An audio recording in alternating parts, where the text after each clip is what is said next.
గౌహాతి వేదికగా భారత్తో జరుగుతున్న రెండో టెస్టు తొలి ఇన్నింగ్స్లో దక్షిణాఫ్రికా భారీ స్కోర్ చేసింది. 6 వికెట్లు కోల్పోయి 247 పరుగుల ఓవర్ నైట్ స్కోర్తో రెండో రోజు ఆట ప్రారంభించిన ప్రోటీస్ 489 పరుగులకు ఆలౌట్ అయింది. ముత్తుస్వామి 109 పరుగులతో తన టెస్ట్ కెరియర్లో తొలి సెంచరీ నమోదు చేశారు. మరో ప్లేయర్ మార్కో జాన్సన్ 91 బంతుల్లో 93 రన్స్ చేశాడు. దీంతో సౌత్ ఆఫ్రికా భారీ స్కోర్ సాధించింది. భారత బౌలర్లలో కుల్దీప్ యాదవ్ 4 వికెట్లు తీయగా జడేజా, సిరాజ్, బుమ్రా 2 వికెట్లు పడగొట్టారు.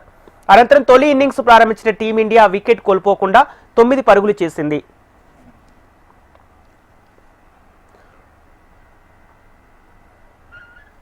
భారత్, సౌత్ ఆఫ్రికా మధ్య నవంబర్ 30 నుంచి జరగనున్న వన్డే సిరీస్ కు టీంను ప్రకటించింది బీసీసీఐ.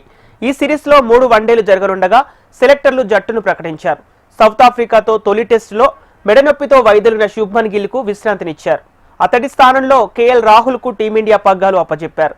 సౌత్ ఆఫ్రికా ఏతో 3 అనధికార వన్డేల సిరీస్ లో రాణించిన రుతురాజ్ గైక్వాడ్ ను జట్టులోకి తీసుకున్నారు. అక్షర్ పాటేల్ ను తప్పించి రవీంద్ర జడేజాకు చోటు కల్పించారు.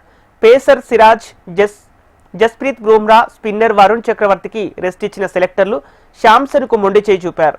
ఆస్ట్రేలియాతో జరిగిన 3వ వన్డేలో గాయపడిన శ్రేయస్ అయ్యర్ కూడా అందుబాటులో లేకపోవడంతో తిలక్ వర్మకు అవకాశం దక్కింది.